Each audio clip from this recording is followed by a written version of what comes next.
Bonjour et bienvenue sur l'espace dédié au site mécaniqueuniverselle.net, le site qui vise à démontrer que l'humanité évolue vers son ultime perfection. Nous travaillons sans le savoir à conduire l'humanité vers son ultime perfection. Pardon, cette ultime perfection, c'est la paix universelle, la fraternité absolue,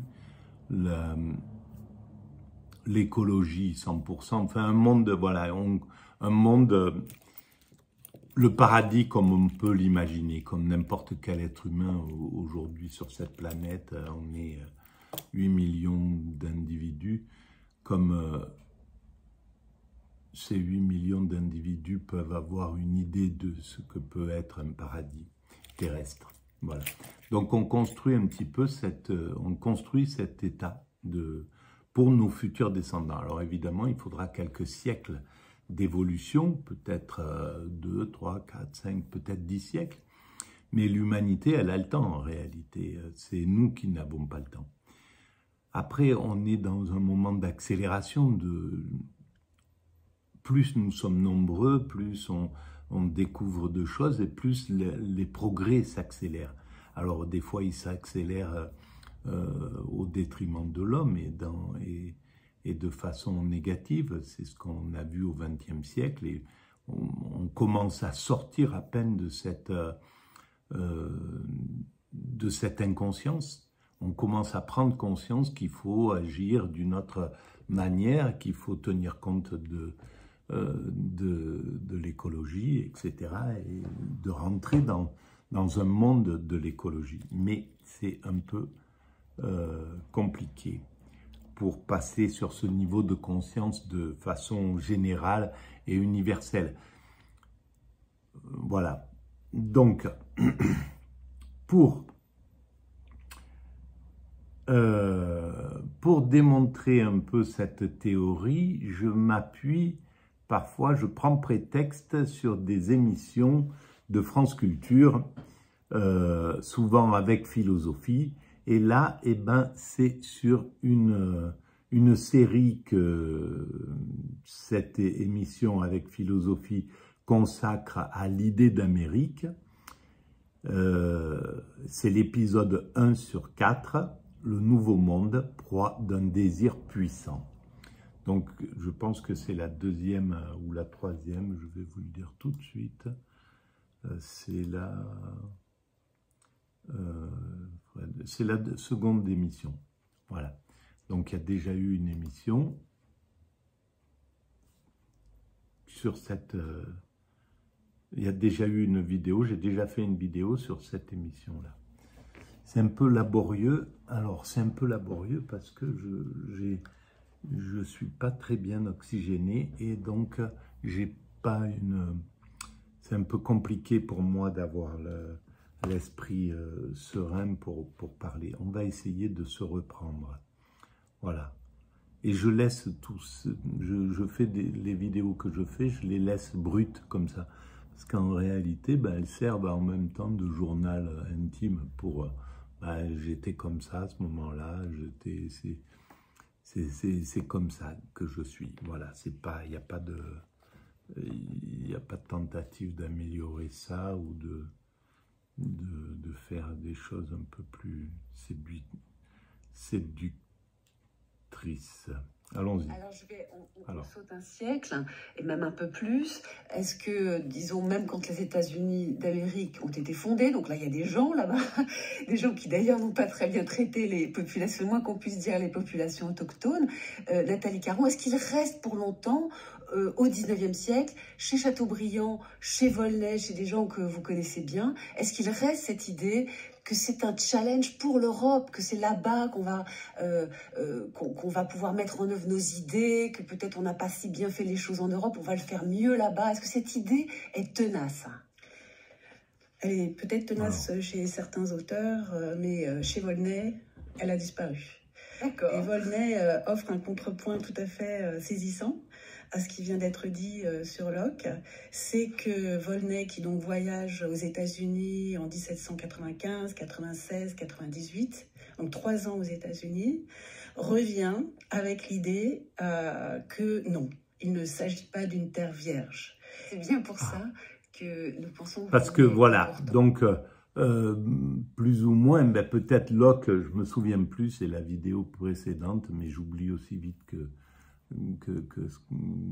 ce que j'ai fait comme travail, mes réflexions, je les oublie aussi vite que je les exprime. Mais apparemment, Locke et puis d'autres pensaient, enfin, se sont évertués à penser que l'Amérique c'était une terre vierge, que voilà, les autochtones, il fallait les nier. Et ils les ont niés, évidemment. Et c'est ce qui pose ce problème encore aujourd'hui, où les peuples autochtones sont maltraités, etc. Donc là, on sait bien que ça ne pourra pas passer à l'as. L'Occident va devoir non seulement faire son mea culpa, mais payer pour ce qu'elle a maltraité, de façon pécuniaire, de façon territoriale, de façon, etc., etc. Ça prendra du temps, parce que là, on est encore dans la justice du vainqueur. Hein. Donc, les États-Unis vont pas se... Voilà, ils ont l'ONU, ils sont encore un petit peu les dominants du monde. Mais cet état ne durera pas. On se retrouve, et c'est là où on voit notre origine primate qui est présente. C'est-à-dire que lorsque nous étions des primates naturels, on fonctionnait certainement un peu comme les chimpanzés aujourd'hui. Eh bien, il y a un dominant qui est harcelé par des prétendants et qui veulent prendre sa place instinctivement. Tout se passe instinctivement. Et l'Occident, enfin l'humain a encore une partie de son comportement qui est liée à cet instinct. Mais évidemment, on a la conscience maintenant pour pouvoir se préserver de ça, pour le dépasser, pour le gérer, pour pouvoir le domestiquer, ses tendances, ses pulsions, ses instincts. Et là, dans le système de la nature, le groupe de prétendants harcèle le dominant jusqu'à ce qu'il soit assez fatigué, il a plus le goût à la domination d'une certaine façon et il est renversé et un autre prétendant prend sa place. Ça, c'est dans le système inconscient. On a fonctionné longtemps sur ce système inconscient. C'est pour ça que des empires se sont constitués, ont été renversés par d'autres empires qui ont pris le pouvoir, etc., etc. Maintenant, on commence à avoir une vision différente. La vision universelle. C'est tout nouveau, cette vision véritablement universelle. Il a fallu attendre le XXe siècle qu'on connaisse l'ensemble de la population qui compose l'humanité. C'est la première fois dans l'histoire de l'humanité où on connaît la moindre tribu perdue dans l'Amazonie. On sait qu'elle existe. Maintenant, on se connaît tous d'une certaine façon.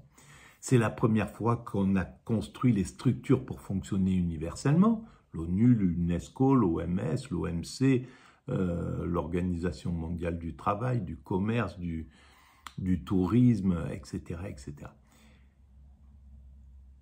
Donc, on a cet état d'esprit qui est là. Et c'est ce que réclament les BRICS, par exemple. C'est ce que réclame très certainement l'Afrique. C'est ce que réclame l'Asie. C'est ce que réclame, voilà, le monde qui n'est pas occidental réclame le partage du leadership, veut sortir du système dominant-dominé. C'est la première fois où on commence à entrevoir qu'on peut faire ça pour passer sur un système multipolaire. Voilà. Multipolaire, ça garde encore l'idée de plusieurs puissances qui sont là. C'est pas pour rien que les Chinois parlent de multipolaire, parce qu'ils veulent garder, ils veulent une hégémonie aussi, mais ils veulent que le partager avec l'Amérique, avec l'Occident, etc. Les BRICS, c'est un peu ça. Au lieu de parler de multipolaire, bon, peut-être c'est multipolaire qu'il faut passer par le multipolaire avant d'arriver sur l'universel. C'est possible que ça soit l'étape intermédiaire entre dans la montée vers cette universalité, on peut la constater physiquement avec notre histoire. On est parti de la troupe de primates, un petit groupe de primates qui, plus après, s'est assemblé en devenant l'humanité, s'est assemblé pour devenir tribus. Des tribus, plusieurs tribus se sont assemblées pour devenir des cités. Plusieurs cités se sont assemblées pour devenir des pays. Plus les pays ont évolué en nations, c'est-à-dire c'est plus sur l'ethnicisme que se fédèrent les choses, mais sur la totalité. Donc, on arrive à... Et maintenant, la logique voudrait qu'on passe de la nation au concert des nations, c'est-à-dire l'Europe, comme on a fait, l'OUA pour l'Afrique, l'ASEAN pour l'Asie, le Mercosur, ou je ne sais plus comment, pour les États-Unis, donc que ça soit continental, que l'étape après soit continentale, après nationale, en partant donc de la troupe, on arrive au national, du national on passe au continental, et du continental on passera à l'universel.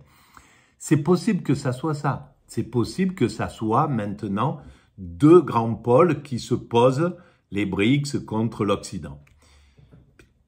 Ce qui voudrait dire qu'il faut que les autres nations, l'Afrique, etc., se fédèrent à l'un ou l'autre. Donc chacun va aller draguer de ses côtés pour attirer le plus possible de... C'est possible que ça soit ça qui se concrétise.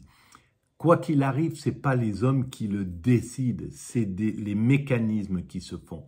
C'est des forces à un certain moment qui, cette force-là va s'imposer sur une autre, etc.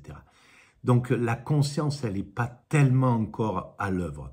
On arrivera à un moment où l'humanité, ça sera par la conscience qu'elle évoluera. Et si elle prend conscience, par exemple, de sa finalité, que notre but, c'est de construire ce paradis, que ce que nous sommes en train de faire, c'est ça, nous construisons ce paradis. Si c'est ça, on change brutalement d'évolution. Parce que là, on est obligé une fois que c'est entériné que notre but, c'est de construire ce paradis, tous les États, toute l'humanité est obligée de se fédérer pour dire, oui, ok, on y travaille de façon consciente, au lieu de le faire de façon inconsciente, on y travaille de façon consciente. Voilà. Alors ça, je sais pas pourquoi je suis parti là. Parce qu'il marque un contraste avec d'autres pensées, et donc nous irons dans le détail de Absolument. Alors il me reste à vous demander à vous, Fabienne Bersegol, si Chateaubriand, qui écrit avant Volney, même s'il est un peu plus jeune, si je ne m'abuse, lui avait cette idée de la Terre Vierge, qu'il faudra d'ailleurs au passage christianiser. Oui, alors oui, tout à fait. Vous voyez dans les Mémoires d'outre-tombe qu'il écrit dans les années 1830, Chateaubriand va encore présenter l'Amérique comme, là je le cite, un nouvel univers où le genre humain recommence. Donc voilà, recommence. Le constat est là. Et c'est là où on voit que l'Occident est allé là-bas avec un narcissisme absolu, avec un sentiment de domination qu'il avait sans doute déjà cultivé, peut-être en venant de la Rome ancienne, la Rome qui a transmis cette énergie de domination, de narcissisme à l'Église, en fait, au christianisme qui prend un peu sa place et qui devient le dominant, et qui a ce désir de convaincre par la force. Bon, c'est le lot de sans doute de toutes les religions quand elles prennent un peu de pouvoir. il y a eu un côté expansionniste. Alors, certains le font avec douceur, certains le font avec violence. Et je pense que l'Occident, il y avait quand même un foyer agressif qui était posé là. Il faudrait voir comment s'est passé le Moyen-Âge avant la conquête de l'Amérique. Comment l'Occident vivait, qu'est-ce qui s'est concrétisé, quelles sont les forces, les violences qui se sont mises là, pourquoi l'Occident s'est retrouvé d'une certaine façon ultra militarisé, à avoir développé ce côté militaria, ce côté de l'armement, et qui fait que quand ils sont arrivés en Amérique, ils avaient une domination militaire, une domination organisationnelle, une domination sur ce plan-là qui a permis de créer ce génocide, tout simplement, hein, parce qu'il faut l'appeler par son nom. Et donc, ce narcissisme qui leur a permis, donc il était déjà présent pour pouvoir arriver là-bas en disant cette terre est vierge parce que les hommes ne savent pas, ne la cultivent pas, ils sont pas sédentaires, ils utilisent les prairies, ce paradis qu'était en fait l'Amérique, juste avec la cueillette, la chasse, mais sans vouloir faire des frontières, posséder les terres, etc. Tout ça, ils étaient sur une autre philosophie, une philosophie que l'Occident ne pouvait pas comprendre. Donc il y avait déjà une incapacité à comprendre l'autre. Est-ce que les Indiens d'Amérique étaient capables de comprendre ces nouveaux arrivants, de comprendre leur état d'esprit? Est-ce qu'ils étaient... Comment c'est passé? Là, c'est quelque chose qu'il faut creuser si on veut véritablement comprendre et pas se tromper dans les relations. En tout cas, ce qui est certain, c'est qu'il a fallu un certain narcissisme pour dire il faut les christianiser, donc ne pas entendre, ne pas les voir, ne pas voir leur propre philosophie, leur propre spiritualité, donc se sentir supérieur. Ça, c'était donc où l'Occident avait chopé ce sentiment de supériorité qui dure encore aujourd'hui, hein, parce qu'on est encore dans la post-colonisation et pas à certains endroits dans la colonisation pure et dure, mais il n'y a pas grand-chose qui a changé avec ça, hein. Il faut arriver à dégrader l'image de l'autre pour l'abuser, pour lui voler ses terres, pour le cantonner dans des réserves, pour le maltraiter, quoi. Il faut avoir gardé un truc qui était présent à cette époque-là. C'est hallucinant quand on y réfléchit.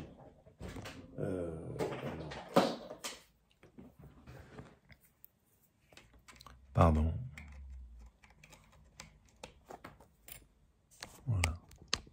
Voilà. Donc,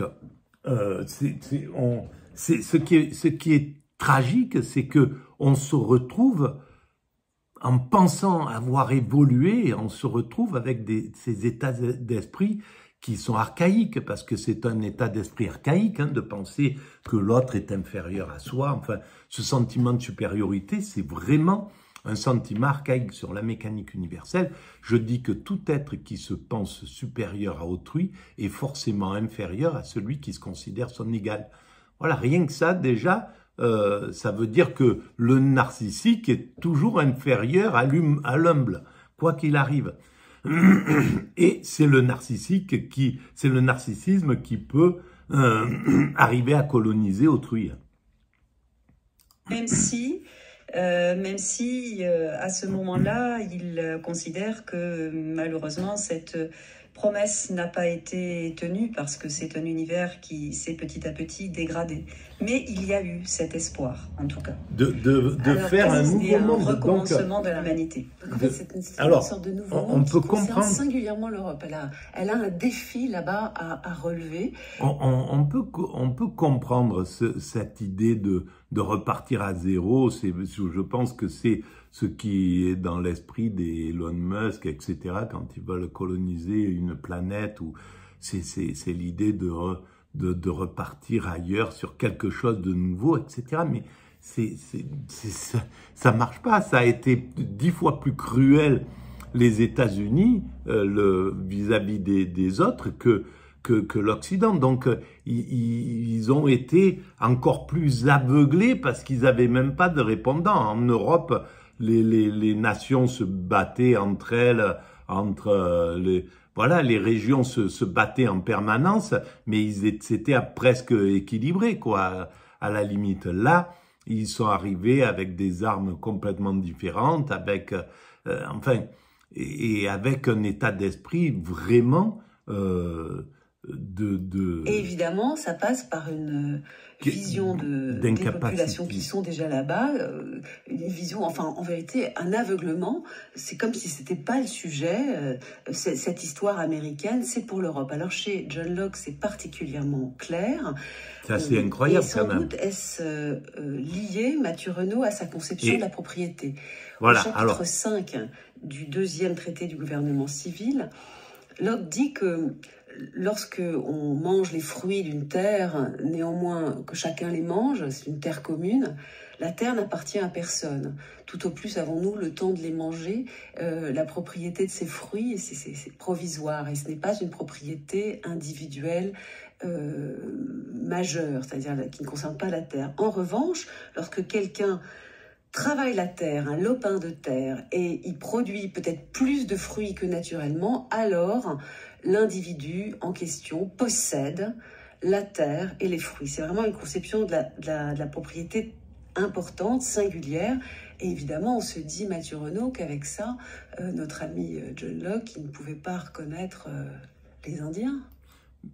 Complètement. C'est anti-chrétien à bloc, parce que l'idée du paradis terrestre, c'est parce que c'était presque la vision qu'ils avaient. Le paradis terrestre, il n'était pas borné, il n'y avait pas de limite, de propriété. Et c'est clair que le libéralisme, je pense, a amené cette idée de propriété. Alors, donc on l'a vu dans toutes les séries précédentes qui étaient consacrées à François Châtelet et l'histoire de la raison.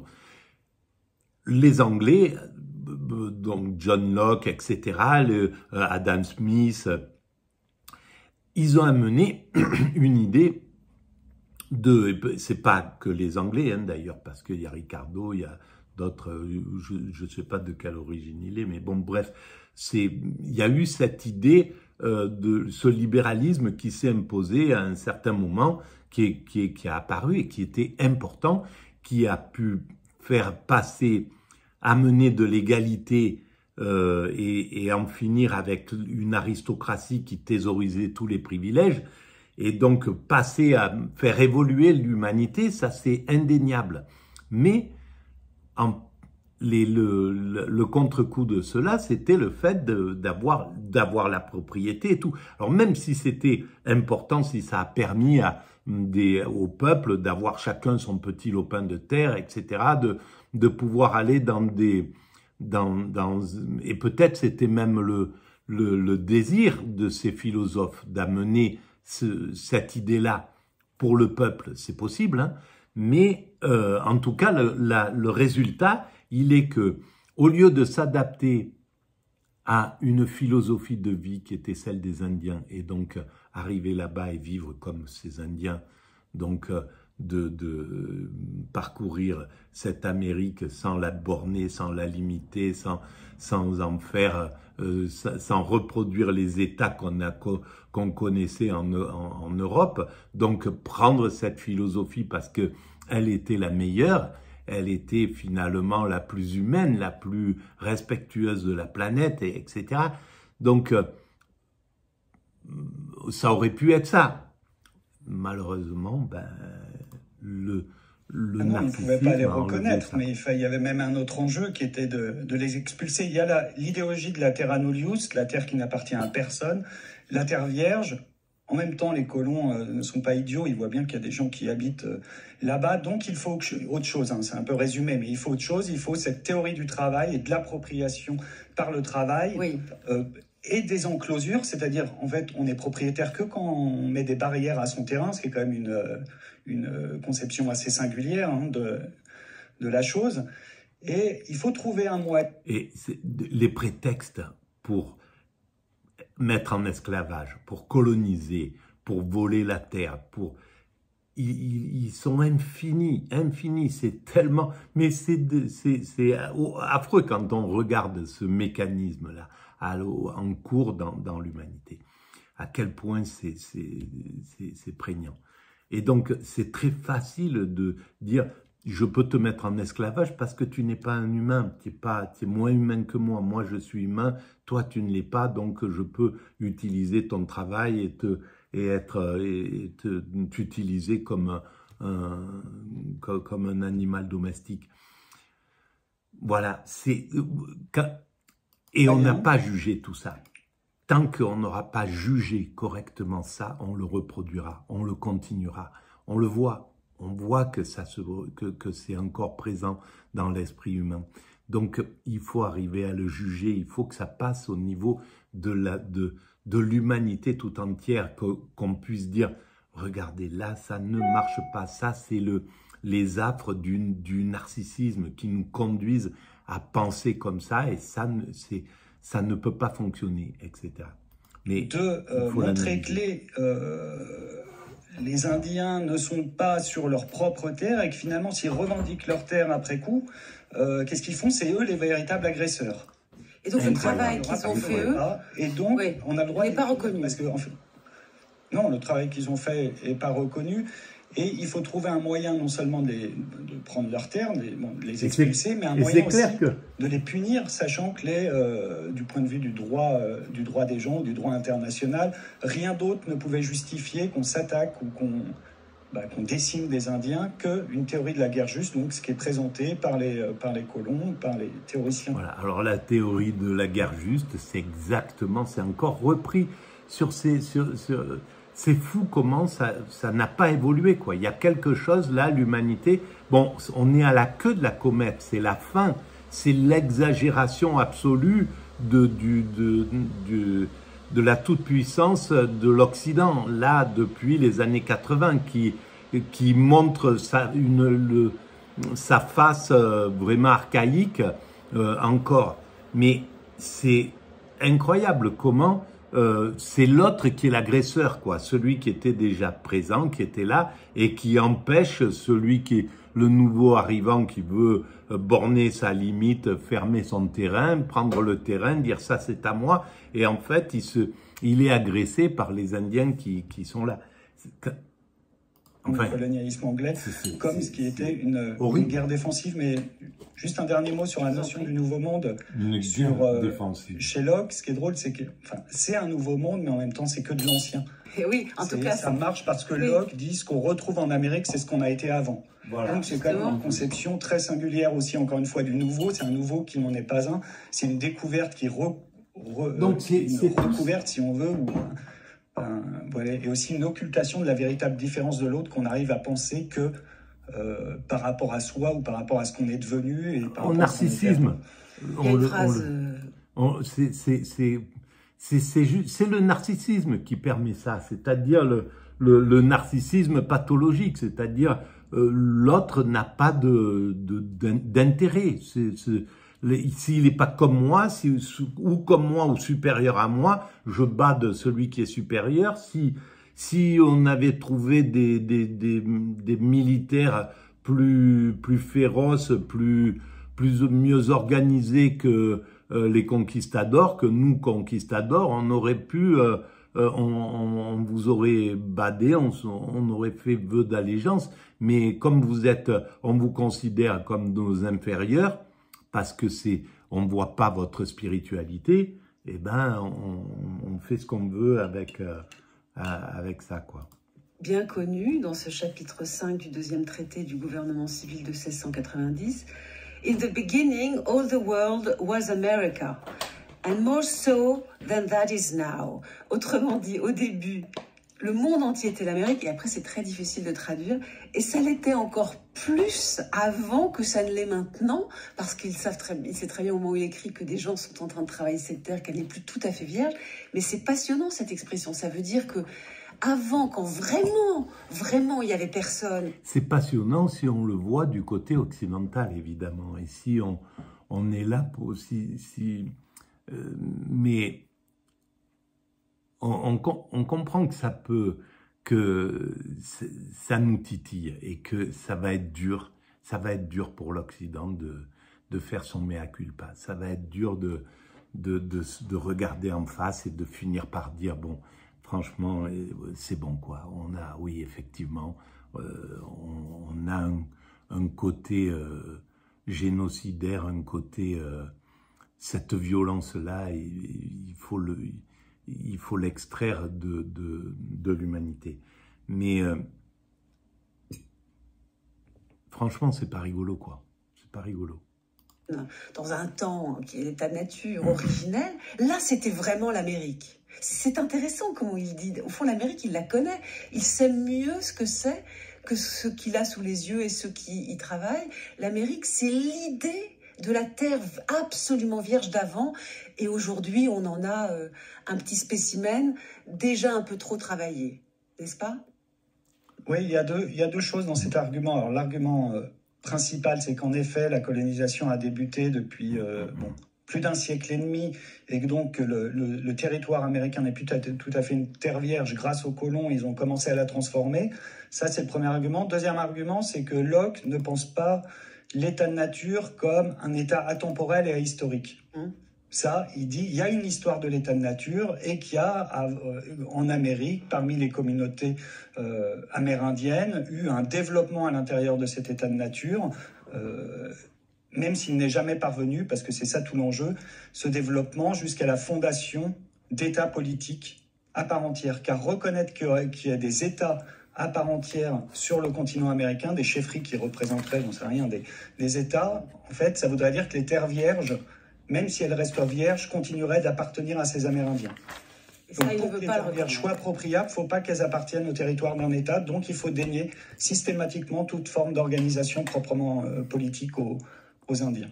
Donc il faut toujours que les Indiens se situent en deçà de l'État politique, de l'État civil, tel qu'il était... Voilà. C'est la manipulation.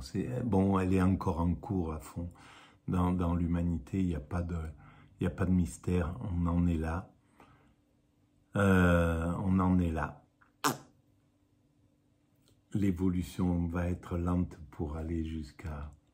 Ça va tirailler encore. Mais bon, de décennie en décennie, on réduit cette dureté. Là, c'était un narcissisme absolu.